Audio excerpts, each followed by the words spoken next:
Les mots qui sortent de ta bouche sont comme les empreintes que tu laisses où tu passes. Ils révèlent qui tu es, même si tu essaies de le cacher. Tu peux feindre avec ton apparence, avec ce que tu montres sur les réseaux ou avec les succès dont tu te vantes. Mais il suffit de t'écouter quelques minutes pour savoir de quoi tu es fait. Un homme se trahit quand il parle, et pas par accident, mais parce que ce qu'il dit est le reflet direct de son esprit et de son caractère. Nous vivons entourés de phrases vides, de plaintes, d'excuses déguisées en arguments, de commentaires qui essaient de paraître intelligents, mais qui ne font que révéler l'insécurité de celui qui les prononce. Un homme qui blâme les autres pour ses échecs démontre sa faiblesse. Celui qui se vante de tout savoir, en réalité avoue sa peur d'apprendre. Celui qui dit « c'est impossible » déclare qu'il a déjà abandonné avant de commencer. Et celui qui assure qu'il ne se soucie de rien n'est pas courageux. C'est quelqu'un qui a renoncé à ressentir. Les mots ne mentent pas. Ils montrent la limite mentale de chaque personne. Un homme sage n'a pas besoin d'orner son discours ni de lancer des phrases pour impressionner. Il parle avec responsabilité, avec humilité et avec fermeté, parce qu'il sait que sa valeur ne se mesure pas à ce qu'il promet, mais à ce qu'il fait. Changer la façon dont tu parles n'est pas une question de mode ou de phrases motivantes. C'est entraîner ton esprit à cesser d'être une victime de la médiocrité et à commencer à vivre avec du caractère. Si tu prends ta vie au sérieux, tu devras revoir chaque mot que tu dis, parce que ce que tu répètes ne sort pas seulement de ta bouche. Cela façonne la personne en laquelle tu te transformes. 1. Prends possession de tes erreurs. Un bateau au voile déchiré n'arrivera jamais au port, peu importe combien il blâme le vent. C'est ainsi que vit celui qui passe son temps à reprocher aux autres la direction de sa propre vie. Tu peux pointer du doigt le climat, la mer, l'ancien capitaine ou tout ce qui t'entoure, mais tant que tu ne prends pas la barre de tes propres mains, tu resteras à la dérive. La plupart des gens dépensent leur énergie à chercher des coupables, convaincus qu'il est plus facile de pointer du doigt que de reconstruire.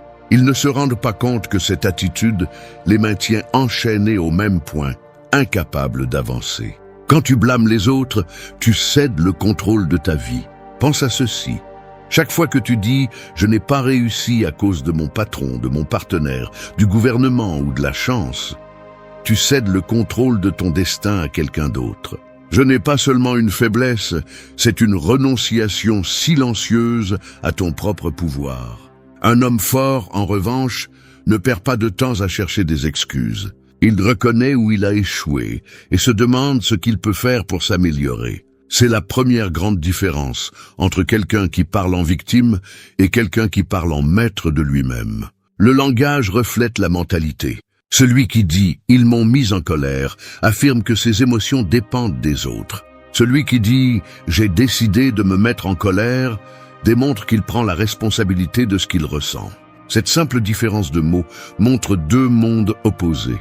Celui de l'homme qui se sent à la merci de tout et celui de l'homme qui comprend que, bien qu'il ne puisse pas contrôler ce qui se passe à l'extérieur, il contrôle sa réaction. La philosophie stoïcienne enseigne que la souffrance n'est plus de nos interprétations que des faits. Si un obstacle apparaît, l'insensé le voit comme une injustice, tandis que le sage le prend comme un défi. Cette perspective ne s'acquiert pas du jour au lendemain, mais avec une pratique constante. Tu dois commencer par surveiller comment tu parles des problèmes. Arrête de dire « je ne peux pas à cause de » et remplace-le par « je n'ai pas réussi parce que je ne me suis pas assez préparé, mais je peux essayer à nouveau ». Ce n'est pas seulement un changement de phrase, c'est un changement d'identité. Prendre possession de ses erreurs ne signifie pas se noyer dans la culpabilité ni se punir constamment. Cela signifie accepter avec maturité que chaque choix a des conséquences et que bien que nous ne décidions pas toujours de ce qui se passe, nous décidons toujours comment y répondre. Si tu perds une affaire, au lieu de blâmer le marché, examine tes décisions financières. Si ta relation se brise, au lieu de blâmer l'autre, réfléchis à ce que tu as apporté ou omis d'apporter. C'est ce qui forge le caractère. Regarder dans le miroir sans chercher de raccourcis pour éviter la vérité. Un homme qui assume ses erreurs devient digne de confiance. Personne ne respecte celui qui a toujours une excuse prête. On respecte celui qui dit « j'ai échoué mais je vais le corriger ». Ce type de caractère inspire plus que n'importe quel discours enjolivé. De plus, lorsque tu acceptes ta responsabilité, tu reprends le contrôle. Tu n'attends plus que les circonstances changent par magie. Tu commences à changer toi-même. Beaucoup fuient cette attitude parce qu'il est douloureux de reconnaître sa propre fragilité. Cependant, la douleur de la vérité est brève et libératrice, tandis que le poids du mensonge et de l'excuse est interminable. Chaque fois que tu blâmes quelqu'un d'autre, tu portes une pierre de plus dans ton sac à dos. Lorsque tu acceptes ton erreur, tu lâches ce poids et avances avec plus de légèreté.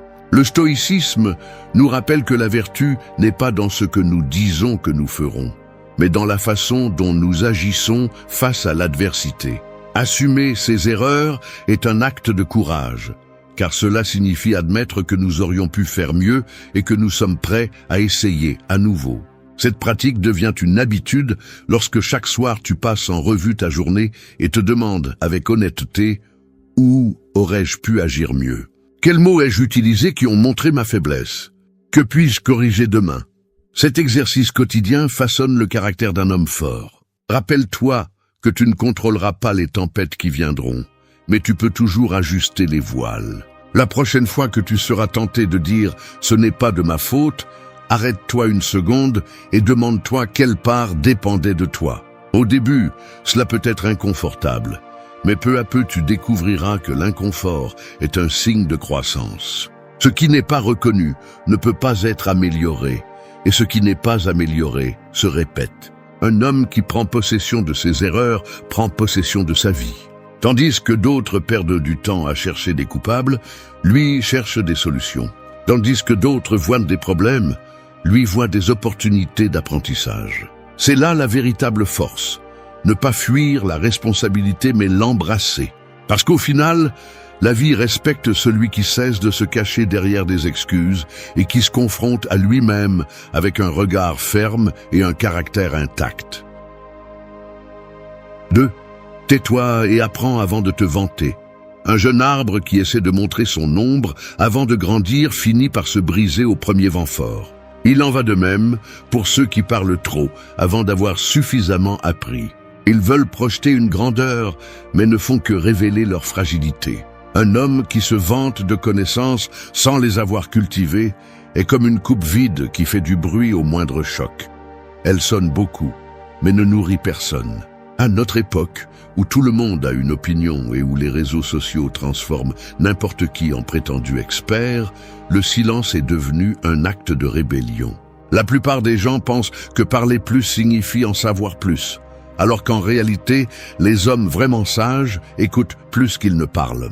Ils comprennent que chaque mot a du poids et que s'il est prononcé sans fondement, il devient de la fumée emportée par le vent. Celui qui se vante sans maîtriser ce qu'il dit finit par être ridicule lorsque les faits le contredisent.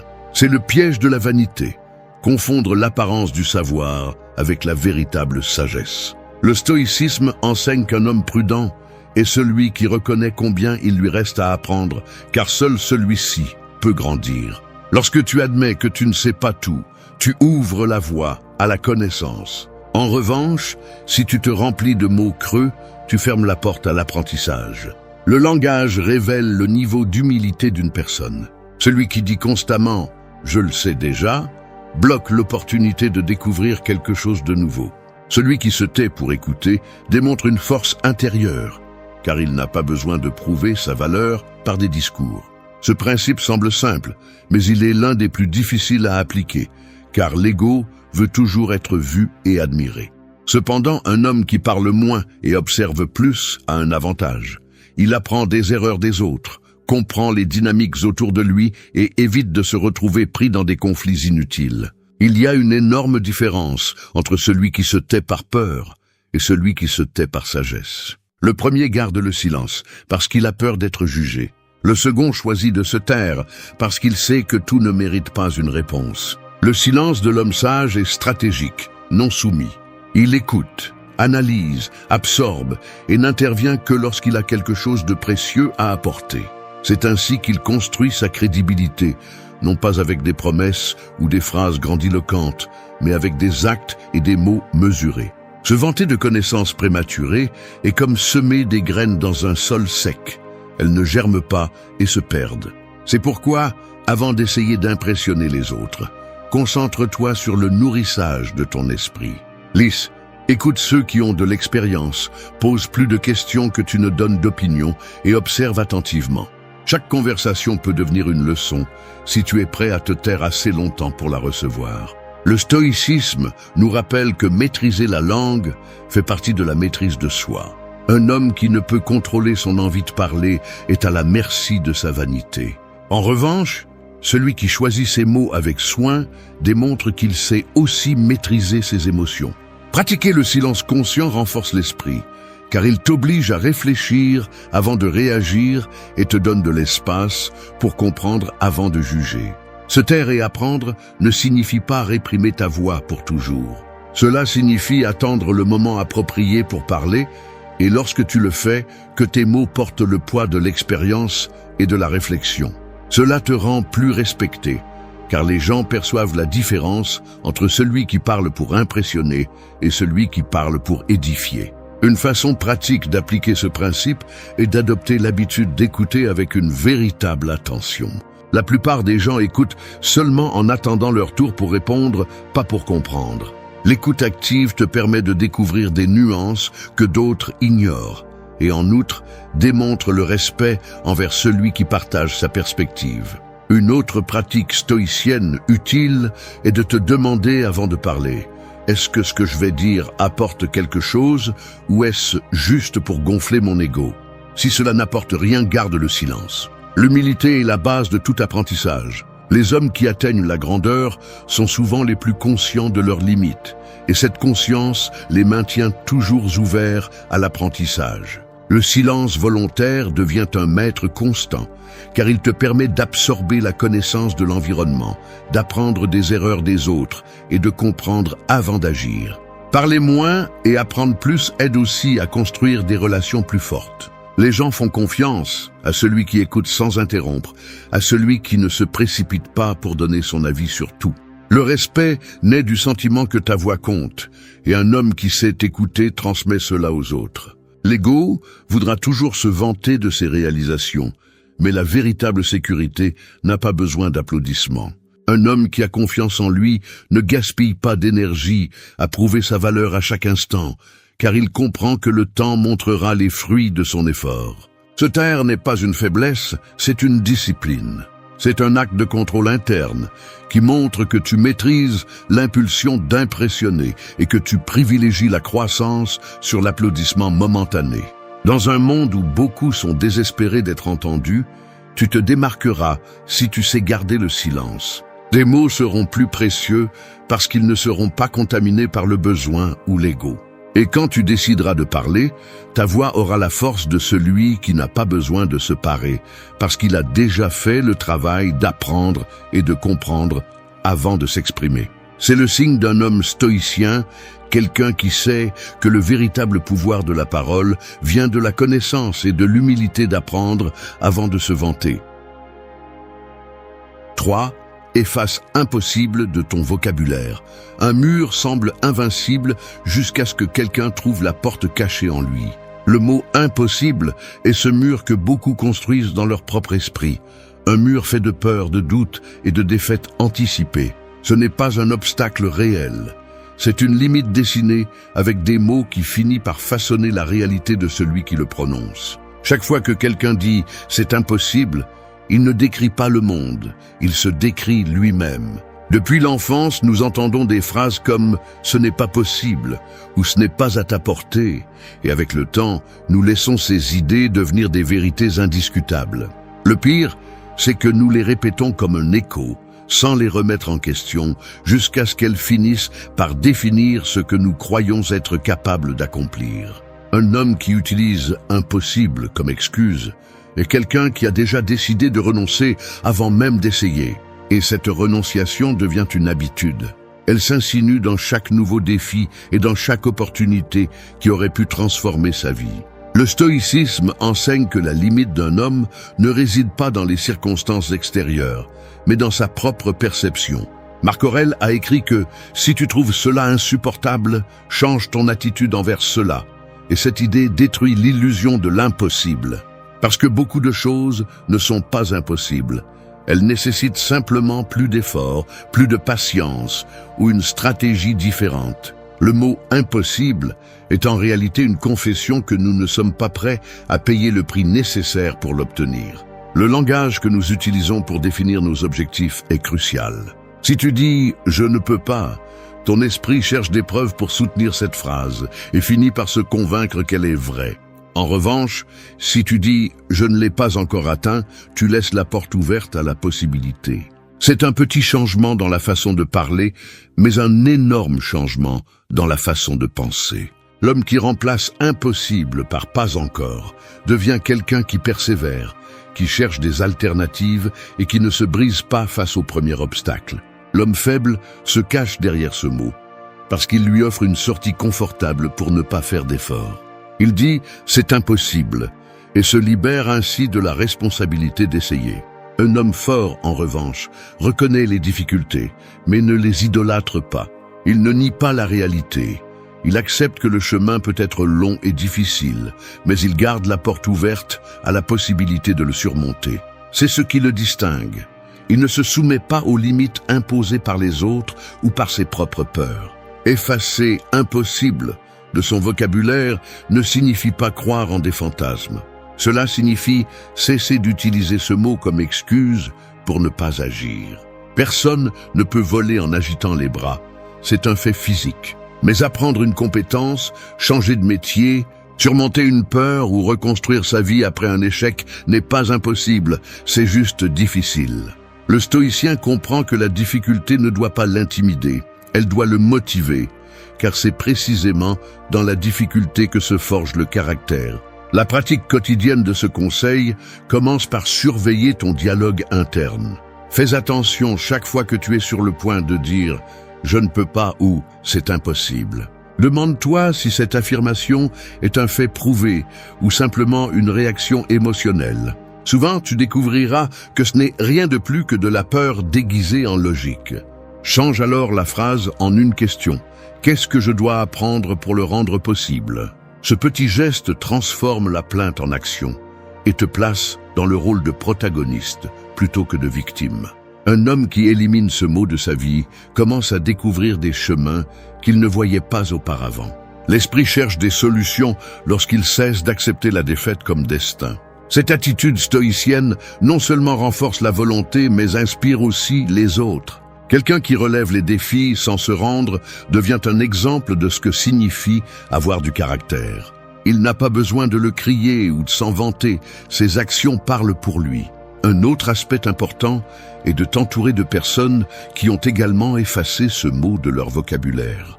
La compagnie de gens conformistes et négatifs finit par contaminer la même vision limitée. En revanche, être proche de ceux qui voient des possibilités même dans l'adversité te rappelle que l'impossible est presque toujours juste une opinion, pas un fait. L'homme qui persévère comprend qu'il y aura des échecs en cours de route, mais il ne les utilise pas comme justification pour abandonner. Chaque chute devient une leçon sur comment se relever plus fort. Cette mentalité est celle qui détruit le mythe de l'impossible. Ce n'est pas une question de motivation passagère, c'est de la discipline et de la constance, l'habitude d'essayer encore et encore jusqu'à trouver la bonne façon. Le stoïcisme souligne que le véritable contrôle réside dans nos actions et nos décisions, pas dans les résultats immédiats.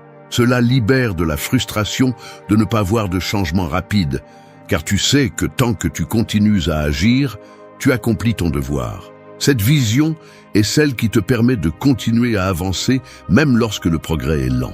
Chaque mot que tu prononces devient un ordre silencieux pour ton esprit. Si tu lui dis « c'est impossible », elle cesse de chercher des chemins.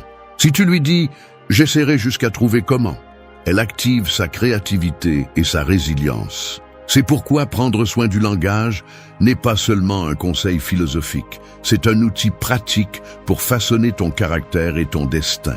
Effacer impossible de ton vocabulaire, c'est effacer la permission que tu te donnais pour abandonner. Cela signifie que bien que tu acceptes les difficultés et les limites réelles, tu ne te laisses pas intimider par les limites imaginaires. Cela signifie que chaque objectif qui en vaut la peine aura un coût et que tu es prêt à le payer avec du travail, de la patience et de la discipline.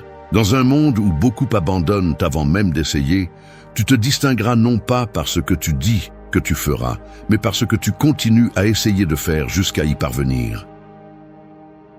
4. Concentre ton énergie sur ce que tu contrôles. Un archer qui tire des flèches contre le vent non seulement manque sa cible, mais épuise aussi sa force en poursuivant ce qu'il ne pourra jamais maîtriser. C'est ainsi que vivent beaucoup de gens, en lançant leur énergie contre des choses qui ne dépendent pas d'eux, en passant des journées entières à se plaindre du temps, de la politique, de l'opinion des autres, des décisions que d'autres prennent. Puis ils se demandent pourquoi ils se sentent constamment fatigués et vides, sans se rendre compte que leur épuisement vient du fait qu'ils investissent leur énergie dans des batailles qu'ils ne pourront jamais gagner. L'homme qui apprend à distinguer entre ce qu'il contrôle et ce qu'il ne contrôle pas commence à récupérer son pouvoir. Les stoïciens appelaient cela la dichotomie du contrôle. Tout dans la vie se divise en deux catégories, ce qui dépend de toi et ce qui ne dépend pas de toi. Ton caractère, tes décisions, tes efforts, ta discipline, cela dépend de toi. Le temps, l'opinion des autres, les circonstances extérieures, le passé, cela n'est pas entre tes mains. Et bien que cela semble évident, la plupart des gens vivent comme si c'était l'inverse, obsédés par le changement de ce qu'ils ne peuvent pas et négligeant ce qui est sous leur volonté. Chaque fois que tu te concentres sur ce que tu ne contrôles pas, tu te rends plus faible. La frustration grandit parce que tu te confrontes à un mur immobile. C'est comme pousser l'océan avec tes mains, peu importe combien tu essaies, il ne bougera pas. Un homme qui comprend cette vérité économise son énergie pour ce qu'il peut transformer, son propre caractère et ses actions quotidiennes. C'est là que se construit la véritable force. Le langage révèle si tu comprends cette leçon ou non. Celui qui dit « tu as gâché ma journée » a déjà donné son bien-être à une autre personne. Celui qui dit « j'ai décidé de ne pas laisser ma journée être gâchée » montre qu'il a pris les rênes de sa réaction.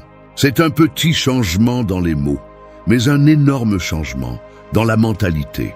Des phrases quotidiennes peuvent te montrer si tu combats des fantômes ou résous des problèmes réels. L'homme faible se perd dans des discussions interminables sur ce que les autres devraient faire, tout en négligeant ce qu'il pourrait changer lui-même. Il réclame la justice, mais n'améliore pas sa propre conduite. Il se plaint des vices des autres, mais ne corrige pas les siens. Ainsi, il gaspille son énergie dans un bruit stérile qui ne transforme rien.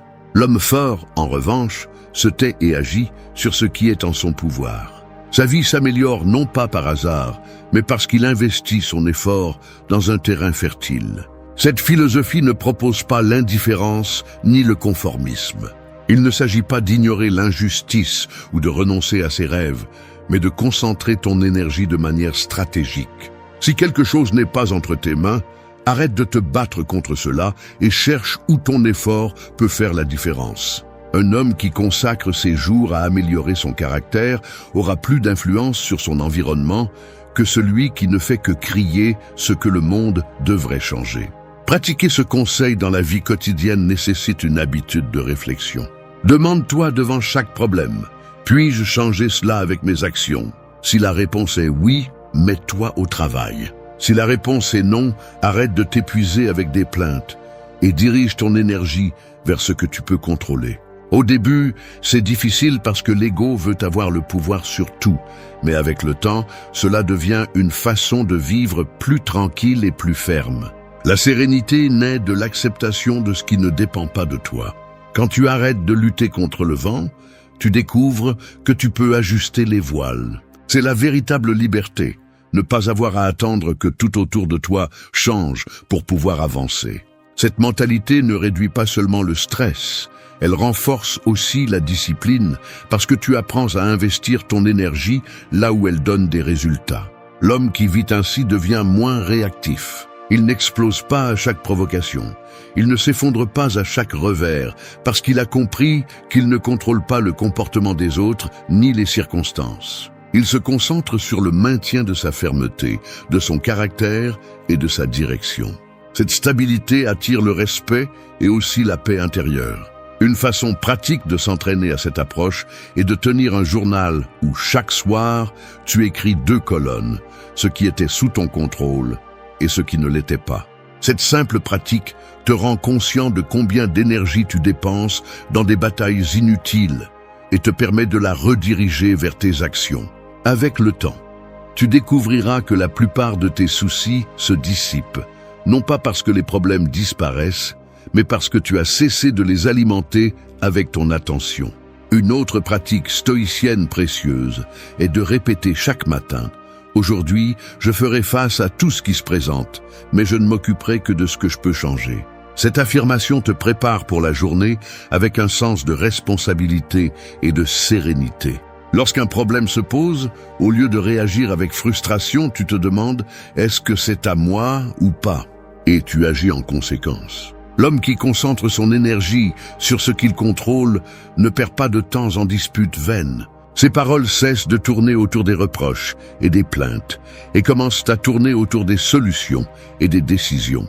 Il est plus productif, plus discipliné et plus respecté parce qu'il ne se disperse pas avec des distractions qui ne font que l'épuiser. Alors que beaucoup s'épuisent en essayant de changer le monde sans se changer eux-mêmes, il concentre son énergie sur ce qu'il peut modeler, son caractère, ses habitudes, son comportement. Et paradoxalement, ce contrôle de soi finit par avoir plus d'influence sur son environnement que les plaintes des autres. Parce qu'un homme qui mène par l'exemple démontre que le véritable pouvoir réside dans ce que tu fais, pas dans ce que tu revendiques. Dans un monde saturé de bruit et de plaintes, tu te distingues lorsque tu choisis la bonne approche. Tu ne t'épuises pas à te battre contre ce que tu ne peux pas toucher. Tu ne gaspilles pas ton énergie dans des discussions stériles ni dans des attentes envers les autres. Tu la concentres sur ce qui dépend de toi. Et cette discipline silencieuse finit par construire des résultats tangibles. C'est là le véritable maîtrise, non pas dans le contrôle du vent, mais dans la direction ferme du gouvernail de ton propre bateau. 5. Pense à ce que tu donnes, pas à ce que tu reçois. Une rivière ne demande pas à qui elle va étancher la soif et ne demande pas de récompense pour suivre son cours. Elle coule parce que c'est sa nature et dans ce flux, elle maintient en vie tout ce qu'elle touche. Ainsi devrait être le caractère d'un homme intègre, donner le meilleur de soi sans transformer chaque geste en calcul de gain. Cependant, la plupart des gens vivent en regardant fixement la balance de ce qu'ils donnent et de ce qu'ils reçoivent, pesant chaque mot, chaque faveur, chaque effort, comme si la valeur d'agir avec droiture dépendait toujours d'un paiement immédiat. Quand tu vis en attendant quelque chose en retour de tout ce que tu fais, ta générosité cesse d'être une vertu et devient une transaction. Tu commences à mesurer l'affection, l'aide, le dévouement selon ce qui revient dans tes mains, et chaque fois que tu ne reçois pas ce que tu espérais, la frustration et le ressentiment surgissent. Cette habitude érode le caractère parce qu'elle transforme la bonté en affaire et la collaboration en outil de manipulation. Le stoïcisme enseigne que la vertu est une fin en soi, pas un moyen de gagner des faveurs ou des applaudissements. Un homme qui agit uniquement pour une récompense externe est esclave des circonstances, car sa motivation dépend des autres. En revanche, celui qui agit par conviction intérieure maintient son intégrité intacte, même s'il n'obtient pas de reconnaissance. C'est là la véritable force, ne pas laisser la valeur de tes actions dépendre de la gratitude d'autrui. Le langage quotidien révèle si tu es tombé dans ce piège. Celui qui dit « Et moi, qu'est-ce que j'y gagne ?» avant de faire quelque chose, montre que sa boussole morale pointe vers la commodité, pas vers la droiture. Celui qui dit « Je ferai ce qui est juste parce que c'est juste » montre que son caractère est soutenu par des principes et non par des avantages. Changer cette façon de penser et de parler transforme non seulement ton attitude, mais aussi la qualité de tes relations, car les gens font confiance à celui qui agit avec authenticité. Un homme qui est obsédé par ce qu'il recevra finit par être déçu même des personnes les plus proches. Il s'attend à ce que tout le monde réponde exactement comme il le souhaite et oublie que personne n'est obligé de répondre à ses attentes. Cette attache à la réciprocité immédiate génère des conflits inutiles et nourrit l'ego. Vivre ainsi, c'est porter une chaîne invisible qui limite ta liberté émotionnelle, car ta paix dépend du comportement des autres. Penser d'abord à ce que tu donnes ne signifie pas permettre des abus ou accepter des injustices. Cela signifie privilégier l'intention sur la rétribution. Cela signifie choisir la générosité consciente, pas le sacrifice aveugle. Un homme qui donne à partir de sa conviction intérieure ne perd pas sa dignité, car il ne cherche pas à plaire à tout le monde. Il agit avec un but et pose des limites quand c'est nécessaire. Le stoïcisme considère que la véritable satisfaction vient de vivre selon la vertu, et l'une de ces vertus est la justice. Donner à chacun ce qu'il mérite sans attendre d'applaudissements. Cela inclut de remplir tes devoirs, de traiter avec respect, d'aider quand tu peux et de tenir ta parole. Ces actes renforcent le caractère parce qu'ils te rappellent que ta valeur ne dépend pas de ce que tu accumules, mais de ce que tu contribues au bien commun. Pratiquer ce principe dans la vie quotidienne nécessite de former la pensée avant chaque action. Demande-toi, est-ce que je le fais parce que c'est juste ou parce que j'espère recevoir quelque chose? Si la réponse est la seconde, arrête-toi et repense. Cette réflexion t'aide à te débarrasser de l'habitude d'agir par intérêt et t'entraîne à trouver satisfaction dans le simple fait d'agir avec droiture. Un outil pratique est l'habitude de la gratitude. Lorsque tu te concentres sur la gratitude pour ce que tu as déjà, le désir d'exiger des compensations diminue. Tu commences à voir chaque opportunité d'aider comme un privilège, pas comme un fardeau. Cela améliore non seulement ton caractère, mais te protège aussi du ressentiment, car tu cesses de sentir que le monde te doit quelque chose pour chaque effort que tu fais. L'homme qui pense à ce qu'il donne développe des relations plus solides. Les autres perçoivent que son soutien est authentique et non une astuce pour obtenir quelque chose. Cette authenticité génère confiance et respect, deux qualités qui ne s'achètent ni ne s'imposent. Elles se construisent avec cohérence dans le temps. Un autre aspect qui renforce le caractère en pratiquant ce conseil est que tu apprends à te détacher du résultat. Tu agis par principe, pas par garantie, et cela te rend plus résilient face aux déceptions. Quand tu aides et que tu ne reçois pas de gratitude, tu ne te brises pas. Quand tu fais le bien et que tu n'obtiens pas de reconnaissance, tu ne perds pas le cap. Cette indépendance émotionnelle te donne une paix que peu de gens connaissent. L'ego voudra toujours mesurer ce que tu donnes et exiger un retour. Mais l'homme qui choisit de vivre avec un but plutôt que par intérêt apprend à faire taire cette voix intérieure. Chaque acte désintéressé est un entraînement contre l'égoïsme. Chaque fois que tu choisis de donner sans attendre d'applaudissements, tu renforces le contrôle sur ton esprit et démontres que ton caractère n'est pas à vendre. Le monde a besoin de plus d'hommes qui agissent guidés par des principes et de moins d'hommes qui calculent leur générosité comme s'il s'agissait d'un échange commercial. C'est là la marque d'un homme stoïcien. Sa valeur ne dépend pas de la récompense. Sa satisfaction vient de vivre selon ce qu'il considère comme juste et honorable. À une époque où beaucoup ne pensent qu'à ce qu'ils peuvent tirer de chaque situation, tu te démarqueras si tu te concentres sur ce que tu peux apporter. Non pas parce que tu es naïf ou parce que tu ignores tes propres limites, mais parce que tu comprends que le véritable héritage que tu laisses n'est pas dans ce que tu accumules, mais dans ce que tu partages. C'est le type de force qui reste même quand tout le matériel disparaît. La force d'un caractère qui ne négocie pas ses principes par commodité. Merci d'être resté jusqu'à la fin de la vidéo. Si vous avez tout vu, commentez « Je suis stoïcien » comme notre signe secret, indiquant que vous êtes un véritable apprenant du stoïcisme. N'oubliez pas de vous abonner et de liker la vidéo si elle vous a plu.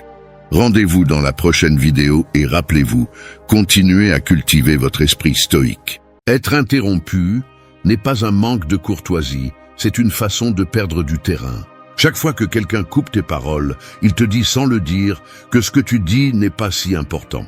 Et si tu le permets, tu finis par éduquer les autres à t'ignorer. L'autorité dans une conversation ne se gagne pas en parlant plus fort ou en élevant la voix. Elle se gagne en démontrant que ta présence mérite le silence. La plupart des gens ne comprennent pas cela. Ils pensent qu'il s'agit de concourir pour voir qui parle le plus vite ou qui crie le plus fort. Alors qu'en réalité, il s'agit de contrôler l'espace, de faire en sorte que chaque mot ait suffisamment de poids pour arrêter quiconque essaie de passer par-dessus. Récupérer cette autorité n'est pas un caprice, c'est une nécessité si tu veux que ta voix cesse d'être un bruit parmi la foule. Les stoïciens l'ont bien dit, le respect ne se demande pas, il s'incarne. Sénèque avertissait que celui qui perd le contrôle de ses émotions perd le contrôle de la situation. Et Épictète insistait sur le fait que seul celui qui maîtrise d'abord son caractère domine le dialogue.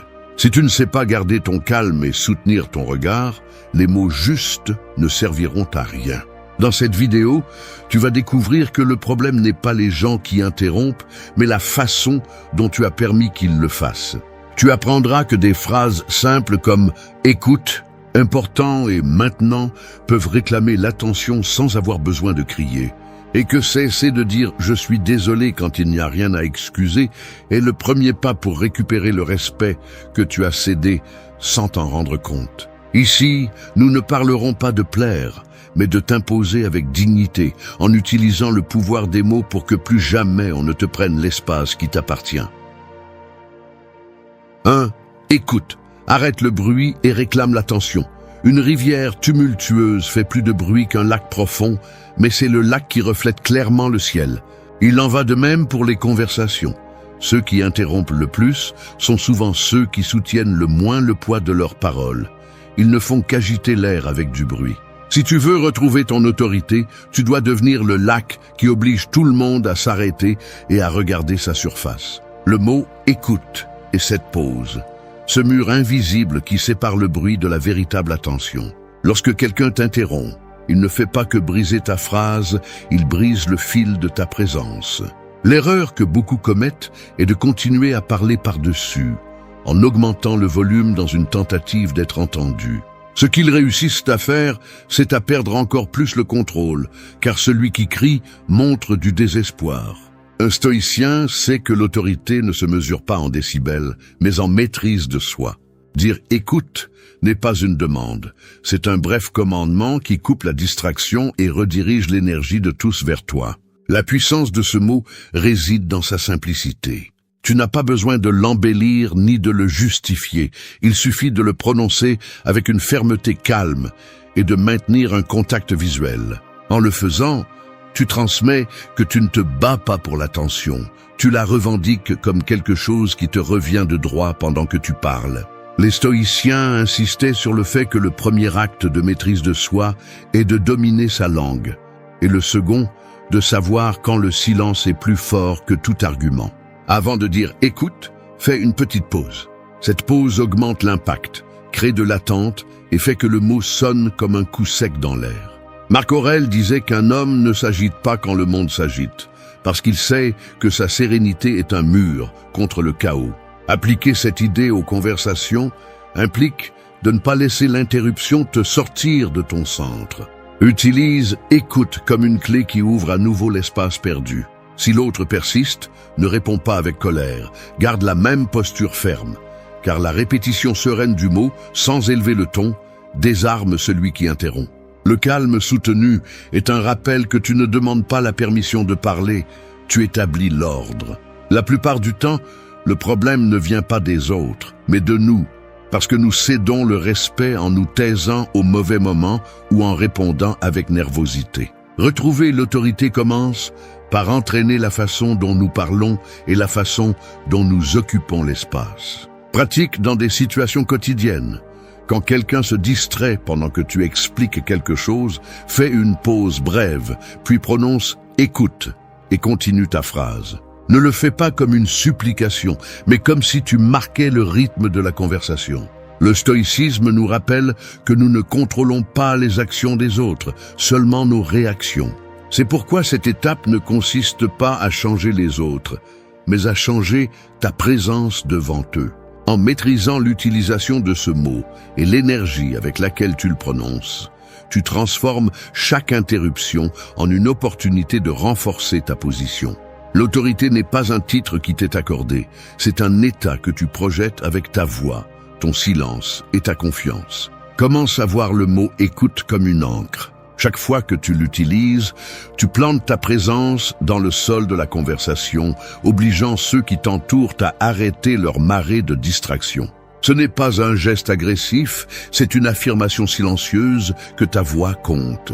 Et si tu réussis à maîtriser cette première étape, tu découvriras que la plupart des interruptions ne se répètent pas, car le respect naît de l'habitude de ne pas te le laisser prendre. 2. C'est important. Prioriser ton message sur celui des autres. Dans toute conversation, il y a des hiérarchies invisibles qui se révèlent par la façon dont les gens écoutent. Ce n'est pas la voix la plus forte qui commande, mais celle qui fait que tout le monde se penche légèrement en avant pour ne pas perdre un seul mot. C'est comme être au milieu d'une tempête. Il y a des milliers de gouttes qui frappent le sol, mais seul le tonnerre fait taire tout le monde. Le mot important est ce tonnerre, un rappel qui coupe le bruit et oblige les autres à reconnaître que ce que tu es sur le point de dire mérite attention. L'erreur la plus courante en parlant est de supposer que tout le monde appréciera le message juste parce que tu le prononces. En réalité, les gens sont souvent pris dans leurs propres pensées, attendant leur tour pour répondre ou distraits par ce qu'ils veulent dire ensuite. Si tu ne marques pas le poids de ta voix, tu passeras inaperçu. Dire important n'est pas un ornement. C'est un signal d'alerte qui établit la priorité et change immédiatement le focus. La clé est dans la façon dont tu l'utilises.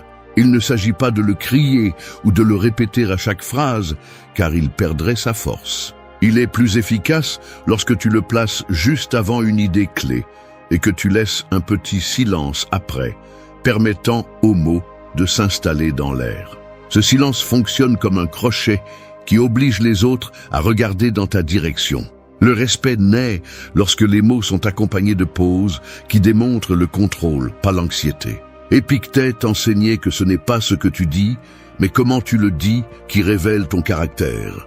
Si tu dis « c'est important » avec un ton ferme et posé, tu montres clairement que tu ne cherches pas à rivaliser avec personne, mais que ton message mérite la priorité par sa propre valeur. En le faisant, tu envoies également un signal silencieux de leadership, car les leaders ne mendient pas l'attention. Ils la réclament en montrant la certitude. Le mot « important » est aussi un filtre. Lorsque tu l'utilises, tu montres clairement que tu ne vas pas perdre ton temps dans des conversations superficielles ou des distractions sans sens. Indirectement, tu apprends aux gens à t'écouter avec plus de sérieux parce qu'ils savent que tu ne parleras pas pour rien. Ainsi, peu à peu, tu fais de ta présence un synonyme de pertinence. Cette étape nécessite de l'autocontrôle car elle ne fonctionnera que si tes paroles soutiennent le poids que tu annonces. Si tu appelles important tout, tu finis par affaiblir ta crédibilité. La pratique stoïcienne de la discipline intérieure entre en jeu ici, ne considère comme précieux que ce qui apporte vraiment quelque chose et exprime-le avec économie de mots. Sénèque avertissait que les mots inutiles épuisent l'esprit, et il en va de même pour l'autorité, elle s'érode si elle est dépensée en des affaires triviales. Pour appliquer cette technique au quotidien, commence à observer tes conversations. Chaque fois que tu remarques que tu vas partager une idée essentielle, arrête-toi brièvement, regarde la personne dans les yeux et dis « c'est important » avant d'exposer ton point de vue. Cette pause non seulement capte l'attention, mais te rappelle aussi que ce que tu vas dire doit valoir la peine. De cette façon, tu entraînes ton esprit à parler avec intention au lieu de remplir les silences par habitude. L'autorité véritable ne vient pas de l'imposition de la peur ou de parler au-dessus des autres, mais de marquer clairement ce qui a la priorité. En maîtrisant l'utilisation de ce mot, tu obtiendras non seulement le respect des autres, mais tu affineras aussi ton propre critère sur ce qui mérite d'être dit. Dans un monde saturé de bruit, la voix qui sait quand et pourquoi dire « important » sera toujours écoutée en premier. 3. Maintenant, ramène tout le monde au présent. En évitant les distractions, le temps est comme du sable qui s'échappe entre les doigts.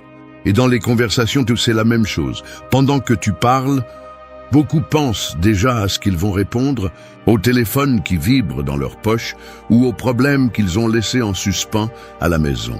Chaque seconde d'attention qui se dirige vers le passé ou l'avenir est un fil qui rompt le tissu de ton message. Le mot « maintenant » est le fil qui les recoue. C'est le lien qui ramène les gens au présent et les oblige à ancrer leur esprit dans ce qui se passe devant eux. Il n'y a rien de plus frustrant que d'expliquer quelque chose d'important et de voir le regard de l'autre se détourner, comme si ses pensées sortaient de la pièce. Cette déconnexion n'est pas toujours intentionnelle, mais elle mine l'autorité de celui qui parle, car elle montre clairement qu'il ne parvient pas à retenir l'attention.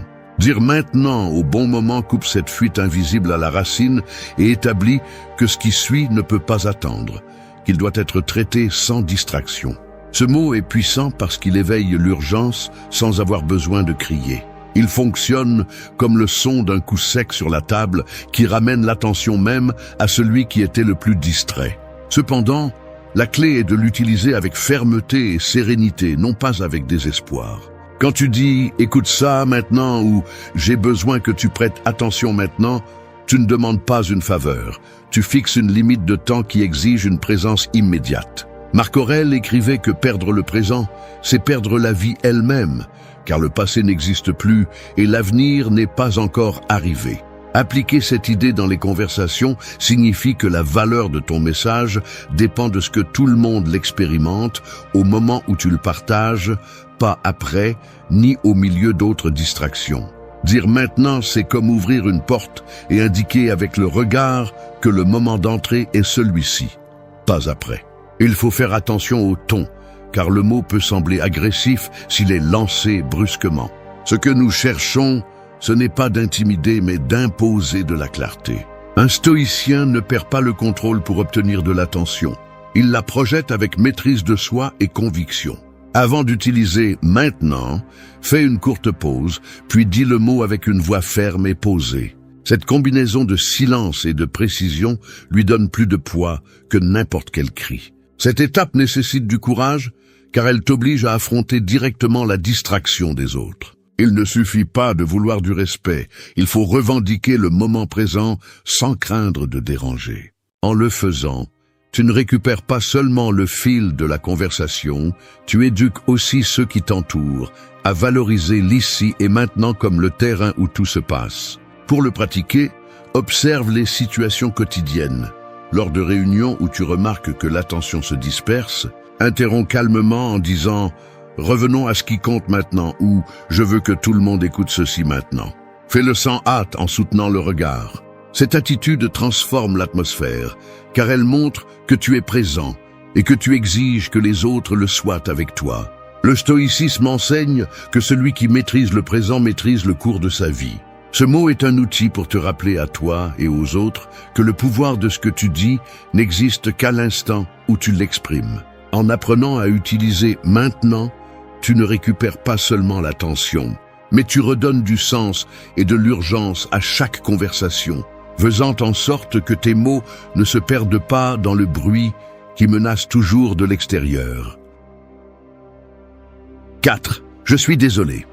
Montre l'erreur de céder ton pouvoir en l'utilisant. Un pont suspendu semble solide jusqu'à ce que quelqu'un marche sur une planche lâche. Alors tout le pont chancelle. Dans les conversations, cette planche lâche est souvent la phrase « Je suis désolé » utilisée quand elle ne devrait pas l'être. Elle est petite, elle semble inoffensive, mais dès que tu la prononces au mauvais moment, tout le poids de ton autorité se déplace et commence à s'enfoncer. Chaque fois que tu t'excuses pour parler, pour interrompre, pour exprimer ton point de vue, tu cèdes un morceau de terrain et tu enseignes aux autres qu'ils peuvent te marcher dessus sans conséquence. Dire « je suis désolé » est précieux lorsque tu reconnais une véritable erreur, mais quand cela devient un réflexe automatique, cela finit par affaiblir ta voix. Beaucoup de gens commencent leur phrase par un « je suis désolé » par habitude. « Je suis désolé, mais je voulais dire » ou « je suis désolé, puis-je ajouter quelque chose ?» Ils pensent que c'est une marque de politesse, alors qu'en réalité, c'est un geste de soumission qui invite les autres à interrompre. Cette inclinaison invisible fait que ton message perde sa fermeté avant même de sortir de ta bouche. Le stoïcisme enseigne que le véritable respect naît de vivre avec cohérence et dignité. Il ne s'agit pas de devenir arrogant ou de nier la courtoisie, mais de reconnaître que ta voix mérite d'être présente sans avoir à t'excuser pour exister. Pour retrouver ton autorité, remplace cette habitude par une alternative qui maintient le contrôle de la conversation. Écoute, il y a plus. Cette phrase accomplit deux choses en même temps. Elle reconnaît que tu n'as pas terminé et revendique l'espace qui te revient sans paraître agressive. Par exemple, si quelqu'un essaie d'interrompre alors que tu exposes un argument, au lieu de dire « Je suis désolé, laisse-moi finir », dis calmement « Écoute, il y a plus ». Cette combinaison de fermeté et de sérénité transmet que ta participation n'est pas terminée et que le tour de parole est toujours à toi. Sénèque avertissait qu'il n'y a pas de plus grande faiblesse que de donner le contrôle de ton humeur à d'autres. Chaque fois que tu cèdes avec un « je suis désolé » inutile, tu donnes cette clé. Changer le langage, c'est changer l'attitude intérieure, car la façon dont tu parles reflète la façon dont tu te valorises. Si ta voix tremble d'excuses, ta présence perd du poids. Si ta voix soutient sereinement « écoute, il y a plus », ton message acquiert de la force même avant de le terminer. Pratiquer ce changement nécessite une attention consciente. Commence par t'écouter dans les conversations quotidiennes. Chaque fois que tu ressens l'envie de t'excuser sans raison, arrête-toi et remplace cette phrase par un geste de pause, suivi de la nouvelle réponse. Cela ne reprogramme pas seulement ton langage, mais cela entraîne aussi les autres à respecter tes interventions.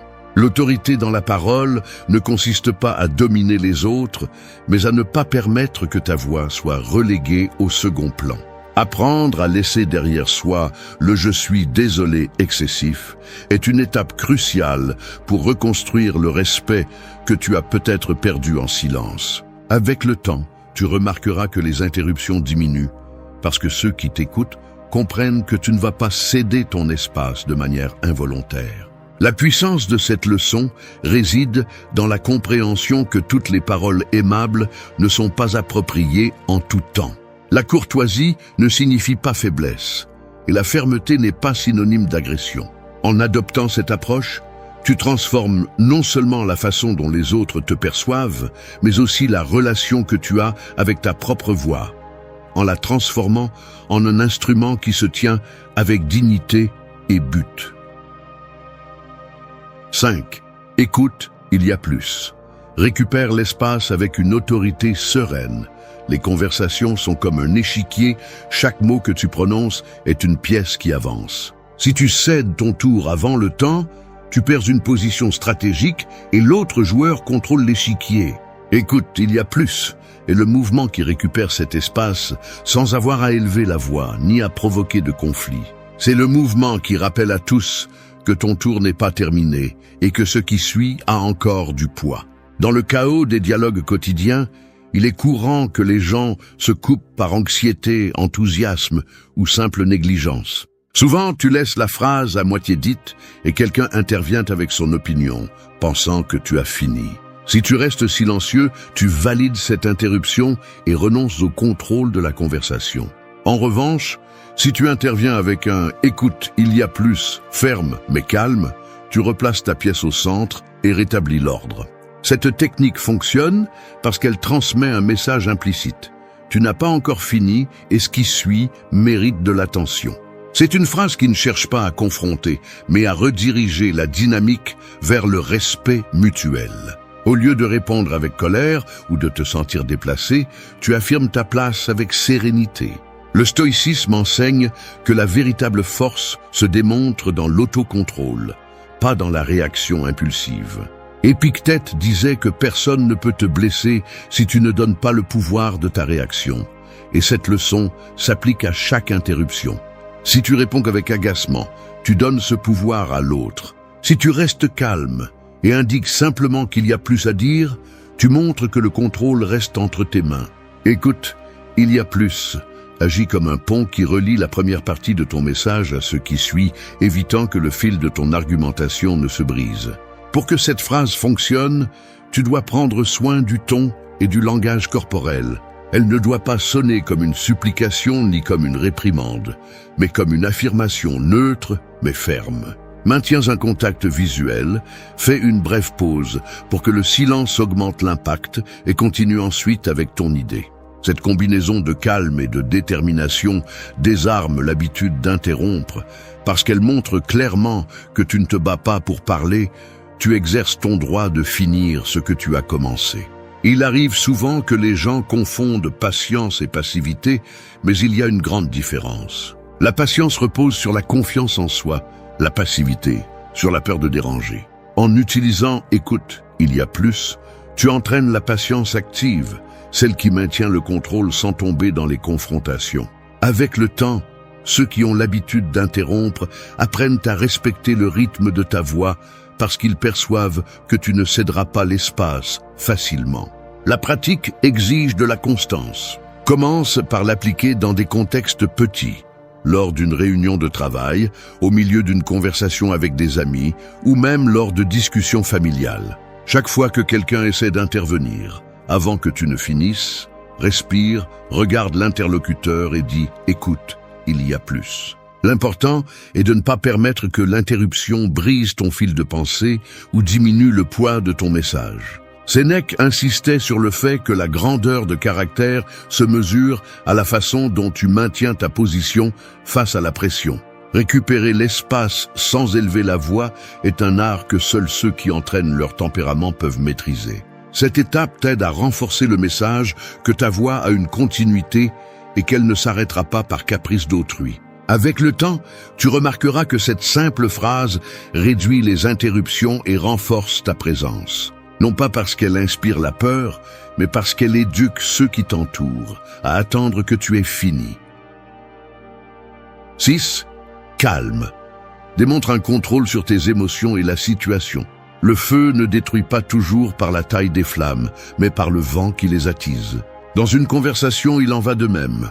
Ce n'est pas le conflit qui te fait perdre ton autorité, mais ta propre réaction lorsque la chaleur monte.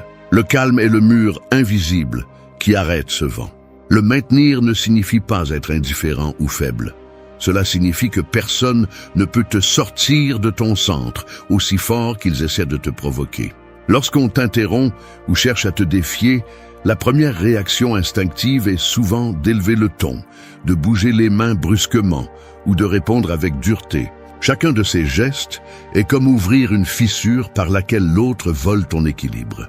La véritable autorité n'est de montrer que tu n'as pas besoin de réagir au rythme des autres, que tu contrôles le tempo de ta propre voix et que ta sérénité n'est pas à vendre. Épictète rappelait que ce n'est pas ce qu'on nous dit qui nous perturbe, mais l'interprétation que nous en faisons.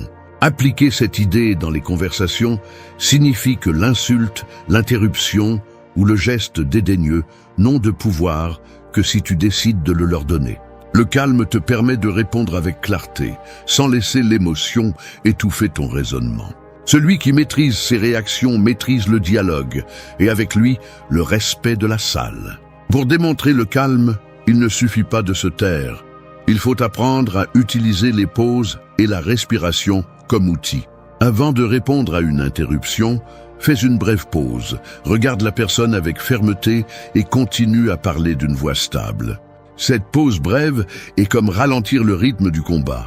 Elle oblige l'autre à s'adapter à ton rythme plutôt qu'à te traîner au sien. Sénèque avertissait que la colère est l'ennemi le plus dangereux dans les disputes, car elle transforme celui qui la ressent en esclave de son propre élan. C'est pourquoi cultiver le calme est un acte de discipline et de force intérieure. Lorsque les autres perçoivent que tu ne te déranges pas, ils apprennent à mesurer leurs interruptions, car ils comprennent qu'ils ne réussiront pas à te sortir de ton terrain.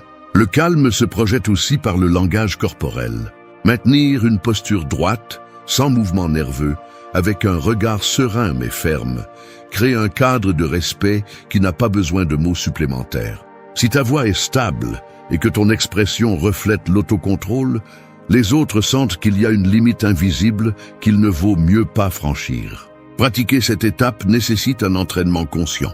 Commence par des situations simples. Lorsque quelqu'un parle par-dessus toi, évite de répondre précipitamment, respire et attends une seconde avant de continuer. Si la conversation devient tendue, ralentis le rythme de tes mots au lieu de l'accélérer.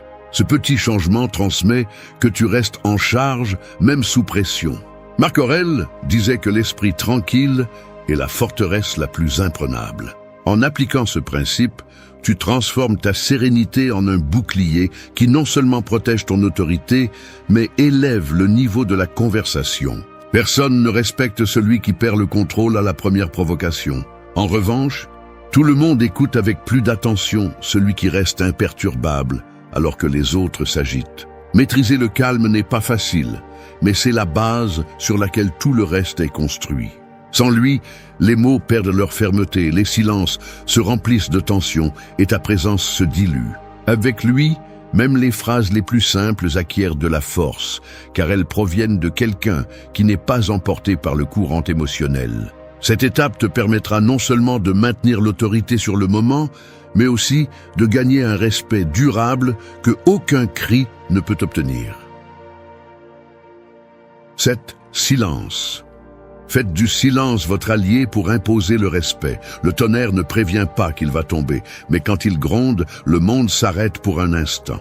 Le silence dans une conversation a le même pouvoir. Il ne fait pas de bruit, il n'interrompt pas, mais il fait que tout le monde ressente le poids de ce qui est sur le point d'être dit. Utilisez intelligemment. Le silence n'est pas vide. C'est une arme invisible qui coupe les interruptions, freine le chaos et oblige les autres à ajuster leur rythme au vôtre. Beaucoup pensent que parler plus leur donne plus de contrôle, alors qu'en réalité, ils remplissent l'air de mots qui perdent de leur force par excès. Ceux qui interrompent ont tendance à profiter de ces moments d'anxiété, mais un silence bien géré leur ferme la porte. Celui qui sait se taire au bon moment transmet une autorité qui n'a pas besoin de s'imposer par des cris. Le silence fonctionne parce qu'il crée de l'attente. Après une interruption ou lorsque l'ambiance devient chaotique, garder quelques secondes de calme oblige les autres à le remarquer. C'est comme si en arrêtant votre voix, vous rendiez visible le bruit des autres. Cette pause inconfortable fait que l'interlocuteur ressent le poids de son interruption et cède de l'espace par instinct. Sénèque a écrit qu'il est souvent plus sage de se taire que de parler, car les mots peuvent vous trahir, tandis que le silence le fait rarement. Dans le contexte des conversations, ce principe signifie que vous n'avez pas à réagir à chaque commentaire, ni à répondre immédiatement.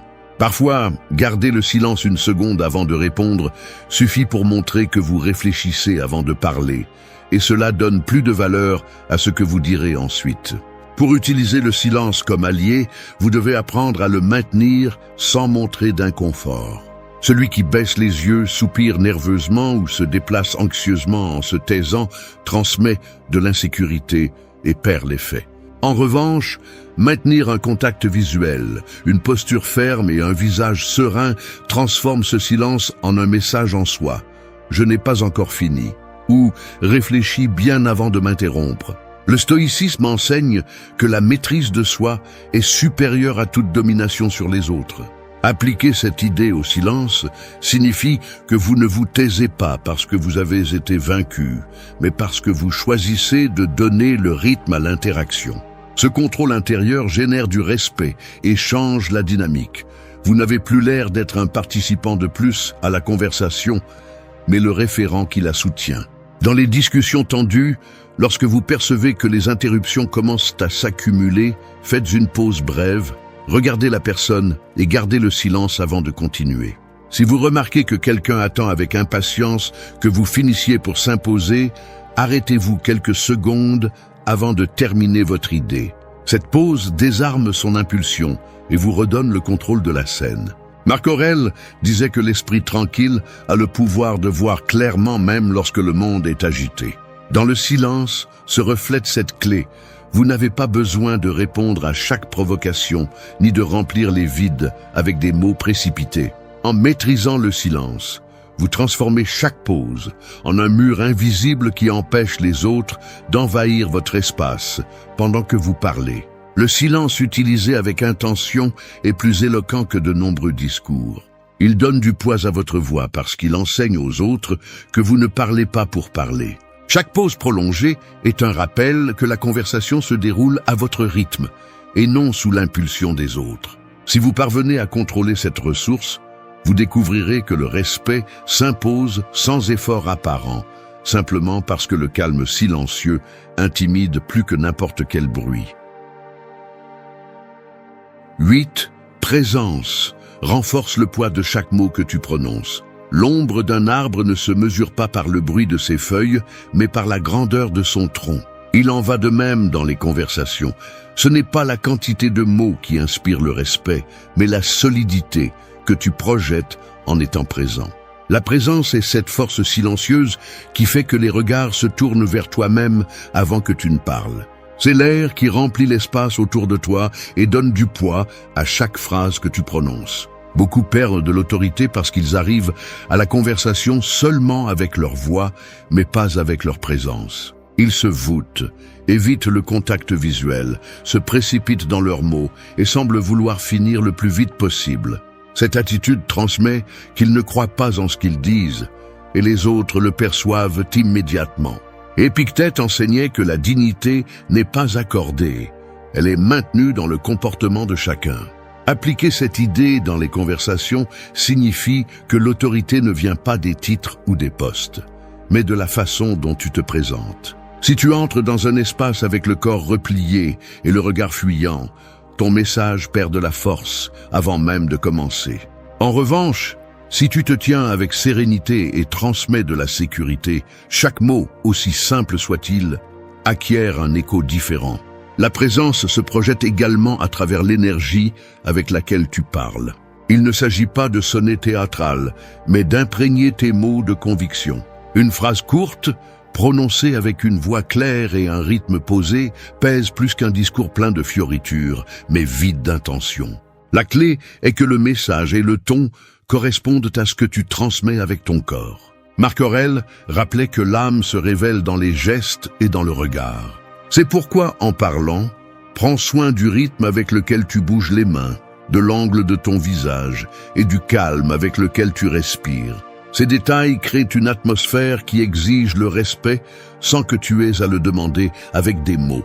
Lorsque ta présence est ferme, même le silence devient une partie de ton autorité. Cette étape nécessite également une cohérence émotionnelle. Si ta voix dit une chose, mais que ta posture reflète la nervosité ou l'irritation, les gens percevront la contradiction et ne croiront pas en ton message. La présence authentique émerge lorsque ton intérieur est aligné avec ton extérieur. Les stoïciens insistaient sur cette harmonie entre le caractère et le comportement, car c'est ainsi que le respect que tu inspires est authentique et constant. Pour entraîner cette compétence, commence par t'observer. Avant d'entrer dans une conversation importante, redresse le dos, baisse les épaules, garde le menton à un angle neutre et respire profondément. Lorsque tu parles, évite de précipiter les mots. Laisse-les couler au rythme de ta respiration. Regarde les gens dans les yeux sans défi, mais avec fermeté, montrant que tu occupes ta place naturellement. Pratiquer la présence ne transforme pas seulement la façon dont les autres te perçoivent, elle change aussi la façon dont tu te perçois toi-même. Elle t'aide à te rappeler que ta voix a de la valeur, que tu n'as pas besoin de te battre pour de l'espace, ni de te précipiter pour éviter d'être interrompu. Cette sensation de solidité intérieure se reflète dans chaque phrase et réduit la tentation de te justifier ou de céder du terrain. La véritable autorité se construit de l'intérieur et se projette vers l'extérieur. Lorsque tu cultives ta présence, ta voix cesse d'être seulement un son et devient une déclaration de caractère. Peu importe si tu parles peu, car l'impact de chaque mot se multiplie. À la fin, les gens ne se souviendront pas de combien de phrases tu as dites, mais de la fermeté avec laquelle tu as rempli l'espace en les prononçant. Merci d'être resté jusqu'à la fin de la vidéo. Si vous avez tout vu, commentez « Je suis stoïcien » comme notre signe secret, indiquant que vous êtes un véritable apprenant du stoïcisme. N'oubliez pas de vous abonner et de liker la vidéo si elle vous a plu. Rendez-vous dans la prochaine vidéo et rappelez-vous, continuez à cultiver votre esprit stoïque.